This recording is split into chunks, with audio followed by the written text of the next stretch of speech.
നമസ്കാരം. ഇന്ത്യൻ കോൺസ്റ്റിറ്റ്യൂഷന്റെ 5ാമത്തെ ലെക്ചറിലേക്ക് എല്ലാവർക്കും സ്വാഗതം. ഇതുവരെ നമ്മൾ ഡിസ്കസ് ചെയ്തുകൊണ്ടിരിക്കുന്നത് ബ്രിട്ടീഷ് ഇന്ത്യയിൽ പാസ്സാക്കിയിട്ടുള്ള ഇമ്പോർട്ടന്റ് ആയിട്ടുള്ള ചില ആക്ടുകളെയും അമെൻമെന്റ്സിനെയും പറ്റിയാണ്.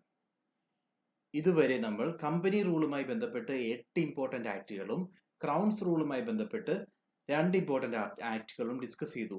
ഇനി നമ്മൾ ഡിസ്കസ് ചെയ്യാൻ പോകുന്നത് വീണ്ടും 2 ആക്ടുകളാണ് ഇന്നത്തെ സെഷനിൽ. ഒന്നാമത്തെ act Indian councils act of 1892, രണ്ടാമതായി ഇന്ത്യൻ കൗൺസിൽസ് ആക്ട് ഓഫ് 1909. ഡിസ്കഷനിലേക്ക് പോകുന്നതിന് മുമ്പ് ഒരു റിവിഷൻ എന്നുള്ള രീതിയിൽ ഒരു ചെറിയ MCQ question. Which of the following British act ended the system of double government by abolishing the board of control and court of directors? So board of control, court of directors എന്ന് പറയുന്ന 2 body create ചെയ്യപ്പെട്ടത് ഏത് act പ്രകാരമാണെന്ന് നമുക്കറിയാം.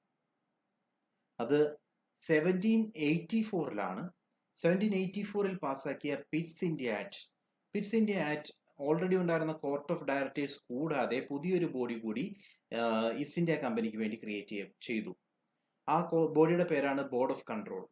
So board of കൺട്രോളിനാണ് ഇനി അങ്ങോട്ടേക്ക്, അതായത് 1784 തൊട്ട് പിന്നീട് അങ്ങോട്ടേക്ക് കമ്പനിയുടെ political, military and revenue administration, ഇതിനെപ്പറ്റിയുള്ള കംപ്ലീറ്റ് അധികാരങ്ങളും പിന്നീട് അങ്ങോട്ടേക്ക് ഉണ്ടായിരുന്നത് ബോർഡ് ഓഫ് കൺട്രോളിനായിരുന്നു.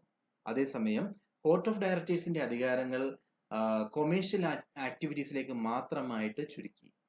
സോ അങ്ങനെ ഇൻട്രൊഡ്യൂസ് ചെയ്തൊരു സ്കീമാണ് ഡബിൾ ഗവൺമെന്റ് എന്ന് പറയുന്നത്. ഡയാർക്കി ആയിട്ട് മാറിപ്പോയത്. ഇത് ഡബിൾ ഗവൺമെന്റ് ആണ്. ഡബിൾ ഗവൺമെന്റ് ഇൻട്രൊഡ്യൂസ് ചെയ്യുന്നത് 1784ലാണ്. അത് അബോളിഷ് ചെയ്യുന്നത് 1858ലാണ്. 1784 ഈസ്റ്റ് ഇന്ത്യ കമ്പനിയെ കൺട്രോൾ ചെയ്യാൻ വേണ്ടി ക്രിയേറ്റ് ചെയ്ത ഒരു ബോഡിയായിരുന്നു ബോർഡ് ഓഫ് കൺട്രോൾ.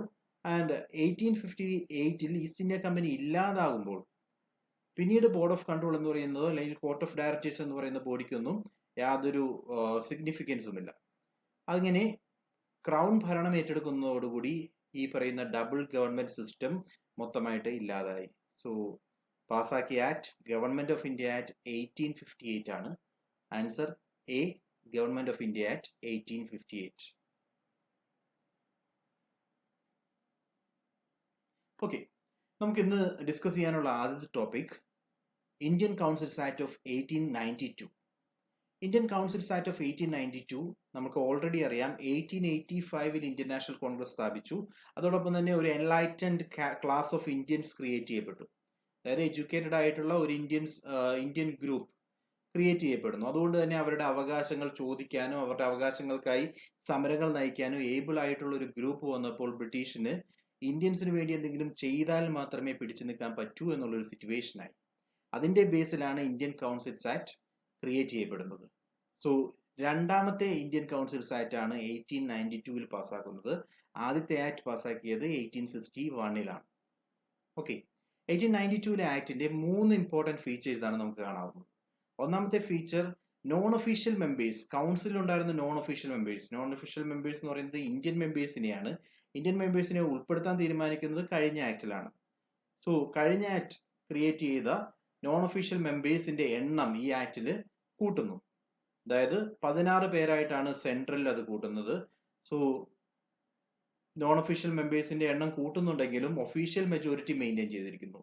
ഒഫീഷ്യൽ എന്ന് പറയുന്നത് ബ്രിട്ടീഷ് മെമ്പേഴ്സും നോൺ ഒഫീഷ്യൽ എന്ന് പറയുന്നത് ഇന്ത്യൻ മെമ്പേഴ്സുമാണ്.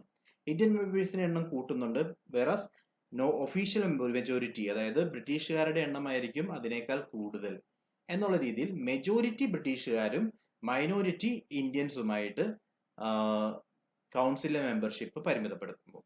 രണ്ടാമത്തെ ഇമ്പോർട്ടന്റ് പ്രൊവിഷൻ, ലെജിസ്ലേറ്റീവ് കൗൺസിലിന് കൂടുതൽ പവേഴ്സ് കൊടുക്കുന്നു. ലെജിസ്ലേറ്റീവ് കൗൺസിലിന് പ്രധാനമായിട്ട് 2 ഇമ്പോർട്ടന്റ് പവേഴ്സ് ആണ് പുതുതായിട്ട് കിട്ടുന്നത്. ഒന്നാമത്തത് ബഡ്ജറ്റിന്മേൽ ഡിസ്കഷൻസ് നടത്താനുള്ള അധികാരം. രണ്ടാമത്തത് അഡ്രസ്സിംഗ് ക്വസ്റ്റ്യൻസ് ടു എക്സിക്യൂട്ടീവ്സ് ചെയ്യുന്ന കാര്യങ്ങളിൽ ചോദ്യങ്ങൾ ചോദിക്കാനുള്ള അധികാരവും ക്രിയേറ്റ് ചെയ്യുന്നു. ഈ 2 ഫംഗ്ഷനും പുതുതായിട്ട് ഇൻട്രൊഡ്യൂസ് ചെയ്യുന്നത് 1892 ആക്ട് പ്രകാരമാണ്. UPSC മുൻപ് ചോദിച്ചിട്ടുള്ള ഒരു ക്വസ്റ്റ്യൻ ആണിത്. So very very important. 2 important functions ആണ് ലെജിസ്ലേറ്റീവിന് പുതുതായിട്ട് കിട്ടുന്നത്. ഒന്നാമത്തത് discussion on budget, 2 questions to executive.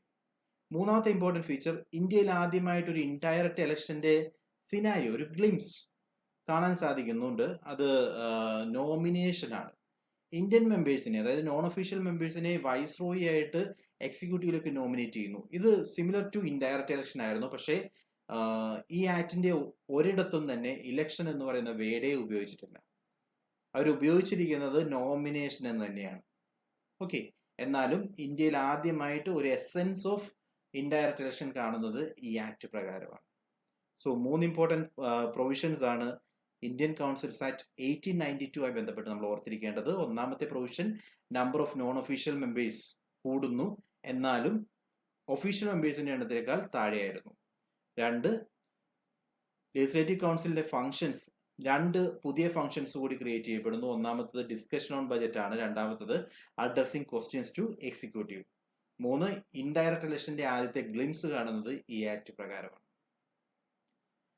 ഒരു MCQ question, which of the following British act laid the foundation of parliamentary system of government in India? So what you mean by parliamentary system? Parliamentary system എന്ന് ഉദ്ദേശിക്കുന്നത് തന്നെ collective റെസ്പോൺസിബിലിറ്റിയാണ്. അതായത് executive ചെയ്യുന്ന ഒരു ആക്ടിന് question ചോദിക്കാനുള്ള അധികാരം, അല്ലെങ്കിൽ എക്സിക്യൂട്ടീവ് ചെയ്യാവുന്ന ഒരു ആക്ടിന് they will be responsible to parliament. ലെജിസ്ലേച്ചറിനോട് അവർക്ക് ഉത്തരവാദിത്തം ഉണ്ടായിരിക്കും എന്ന് പറയുന്ന ഒരു സിസ്റ്റത്തെയാണ് പാർലമെന്ററി സിസ്റ്റം എന്ന് പറയുന്നത്. അതിന്റെ ആദ്യത്തെ എസൻസ് നമുക്ക് ഇവിടെ തന്നെ കാണാം. അഡ്രസ്സിംഗ് ക്വസ്റ്റ്യൻസ് ടു എക്സിക്യൂട്ടീവ്, എക്സിക്യൂട്ടീവ്സിനോട് ക്വസ്റ്റ്യൻ ചോദിക്കാനുള്ള അധികാരം ലെജിസ്ലേച്ചറിന് കിട്ടുന്നു. സോ ഫസ്റ്റ് സ്റ്റെപ്പാണ് ഇന്ത്യയിൽ parliamentary form of government. First step എന്നറിയപ്പെടുന്നത് ഇന്ത്യൻ കൗൺസിൽസ് ആക്ട് ഓഫ് 1892 ആണ്. Clear? Moving on. Next act, Indian councils act of 1909. ഇവിടെയും നമ്മൾ കഴിഞ്ഞ ആക്ടിൽ പറഞ്ഞതുപോലെ ലെജിസ്ലേറ്റീവ് കൗൺസിലെയും സെൻട്രലിലെ ലെജിസ്ലേറ്റീവ് കൗൺസിലായാലും സ്റ്റേറ്റിലെ ലെജിസ്ലേറ്റീവ് കൗൺസിലായാലും മെമ്പേഴ്സ്, നോൺ ഒഫീഷ്യൽ മെമ്പേഴ്സിന്റെ എണ്ണം കൂട്ടിയിട്ടുണ്ട്. സോ ഇവിടെ ഓർക്കേണ്ടത് 16 മെമ്പർ ആയിരുന്ന സെൻട്രലിൽ 60 മെമ്പർ ആയിട്ട് ഉയർത്തുന്നു. പ്രൊവിൻസിൽ ഓരോ പ്രൊവിൻസിലും ഡിഫറെന്റ് നമ്പർ ആയിരുന്നു, അതുകൊണ്ട് തന്നെ ഇംപ്രൂവ്മെന്റ് ഉണ്ട്. ഓക്കെ എന്ന് ഓർത്തേക്കുക. രണ്ടാമത്തെ important feature, central official majority സെൻട്രലിൽ മെയിൻറ്റെയിൻ ചെയ്യണം, വെറാസ് പ്രൊവിൻസസിൽ ഒഫീഷ്യൽ മെജോറിറ്റിയുടെ ആവശ്യമില്ല. അതായത് സെൻട്രലിലേക്ക് വരുമ്പോൾ ബ്രിട്ടീഷുകാരായിരിക്കണം കൗൺസിലിൽ കൂടുതൽ, പക്ഷേ പ്രൊവിൻസിലേക്ക് വരുമ്പോൾ ബ്രിട്ടീഷുകാരുടെ എണ്ണം കൂടിയിരിക്കണമെന്ന് നിർബന്ധമില്ല എന്ന് ഈ ആക്ട് ആദ്യമായിട്ട് പറയുന്നു. സോ നോൺ ഒഫീഷ്യൽ ഇന്ത്യൻസിന് കൈകാര്യം ചെയ്യാവുന്ന രീതിയിൽ പ്രൊവിൻസസ് മാറുന്നു. ദെൻ മൂന്നാമത്തെ പ്രൊവിഷൻ, ഡെലിബറേറ്റീവ് ഫങ്ഷൻസ്. നമ്മൾ പറഞ്ഞു പാർലമെന്റിന്റെ, അതായത് നമ്മുടെ ലെജിസ്ലേച്ചറിന്റെ ഡെലിബറേറ്റീവ് ഫങ്ഷൻസിനെ പറ്റി നമ്മൾ മുമ്പ് പറഞ്ഞായിരുന്നു. 2 ഇമ്പോർട്ടൻറ്റ് ഫങ്ഷൻസ് ആഡ് ചെയ്തതായിട്ട് ഡിസ്കഷൻ ഓൺ ബജറ്റും അഡ്രസ്സിംഗ് ക്വസ്റ്റ്യൻസ് ടു എക്സിക്യൂട്ടീവ്. ഈ ഒരു ആക്ട് പ്രകാരം വീണ്ടും 2 ഇമ്പോർട്ടൻറ്റ് ഫങ്ഷൻസ് കൂടി ആഡ് ചെയ്യപ്പെടുന്നു. ഒന്നാമത്തത് സപ്ലിമെന്ററി ക്വസ്റ്റ്യൻസ് ചോദിക്കാനുള്ള അധികാരം. അതായത് പ്രീവിയസ് ആക്ട് പ്രകാരം നമുക്ക് ക്വസ്റ്റ്യൻസ് ചോദിക്കാനുള്ള അധികാരമുണ്ട്. ആൻസർ പറഞ്ഞു കഴിഞ്ഞാൽ വീണ്ടും ആ ആൻസറിൽ ക്വസ്റ്റ്യൻ ചോദിക്കാനുള്ള അധികാരമില്ല. ഓക്കെ. സോ സപ്ലിമെന്ററി ക്വസ്റ്റ്യൻസ് ചോദിക്കാനുള്ള അധികാരം ക്രിയേറ്റ് ചെയ്യുന്നത് 1909 മിന്റോ മോർലി റിഫോംസ് ആക്ട് പ്രകാരമാണ്. Then second move, resolution on budget. Budget discuss ചെയ്യാമെന്ന് പ്രീവിയസ് ആക്ടിലുണ്ടായിരുന്നു. ബജറ്റിന്മേൽ റെസൊല്യൂഷൻ പാസ്സാക്കുക എന്ന് പറയുന്നത് ഈ ആക്ടിലാണ് ഇൻട്രൊഡ്യൂസ് ചെയ്യുന്നത്. സോ ബജറ്റിൽ മാറ്റങ്ങൾ വരുത്താനും ചർച്ച ചെയ്ത് ചേഞ്ചസ് വരുത്താനുള്ള പ്രൊവിഷനൊക്കെ വരുന്നത് ഈ ആക്ടോട് കൂടി മാത്രമാണ്. ദെൻ ഫോർത്ത് പോയിന്റ് ഇമ്പോർട്ടൻ്റ് ആണ്, വൈസ്രോയിയുടെ എക്സിക്യൂട്ടീവ് കൗൺസിലിൽ ആദ്യമായിട്ട് ഇന്ത്യൻ മെമ്പേഴ്സിനെ അലോട്ട് ചെയ്യുന്നു. അങ്ങനെ ആദ്യത്തെ Indian member to viceroy's executive council എന്ന് പറയുന്നത് SP സിൻഹയാണ്. അഞ്ചാമത്തെ പോയിന്റ് വെരി വെരി ഇമ്പോർട്ടൻറ്റ്, ആദ്യമായിട്ട് ഇന്ത്യയിൽ സെപ്പറേറ്റ് ഇലക്ടറേറ്റ് ഇൻട്രൊഡ്യൂസ് ചെയ്യുന്നു. സെപ്പറേറ്റ് ഇലക്ടറേറ്റിനെ പറ്റി പറയുന്നതിന് മുമ്പ് ഈ ഒരു ടൈം പീരീഡുമായി ബന്ധപ്പെട്ട് ചില ഇമ്പോർട്ടൻറ്റ് കാര്യങ്ങൾ നമ്മൾ അറിഞ്ഞിരിക്കണം. ഒന്നാമത്തെ ഇമ്പോർട്ടൻറ്റ് പോയിന്റ്, 1899 തൊട്ട് 1905 വരെ ഇന്ത്യയിൽ വൈസ്രോയി ആയിരുന്നത് ലോർഡ് കഴ്സൺ ആണ്. ലോർഡ് കഴ്സന്റെ കീഴിൽ ബംഗാൾ പാർട്ടീഷൻ നടപ്പിലാക്കുന്നു.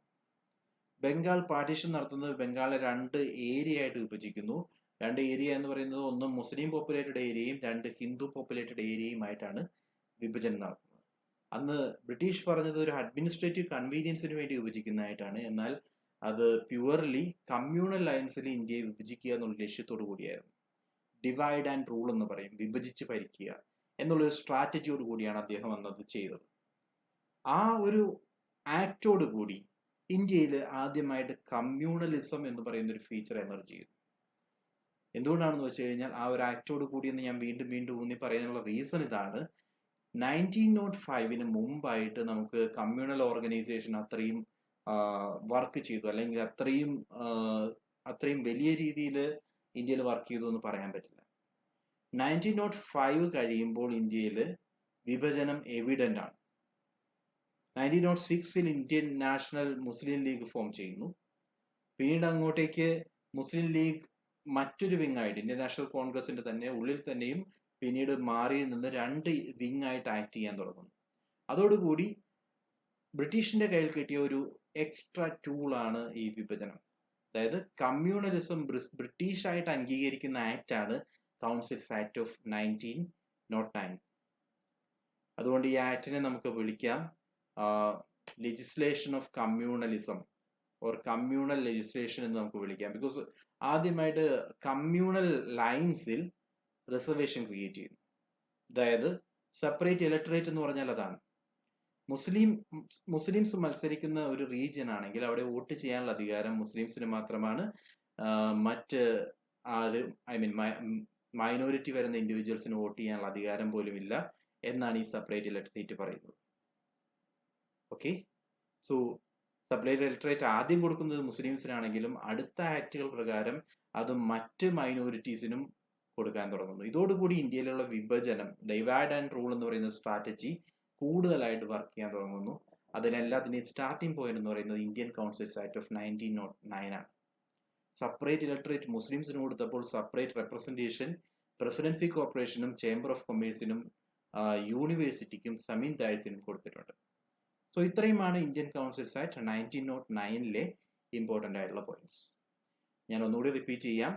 ലെജിസ്ലേറ്റീവ് കൗൺസിലിന്റെ എണ്ണം, ലെജിസ്ലേറ്റീവ് കൗൺസിലിൽ ഇന്ത്യൻ മെമ്പേഴ്സിന്റെ എണ്ണം 16 നിന്നും 60 മാറ്റുന്നു. ഞാനിപ്പോൾ പറഞ്ഞത് സെൻട്രലാണ്.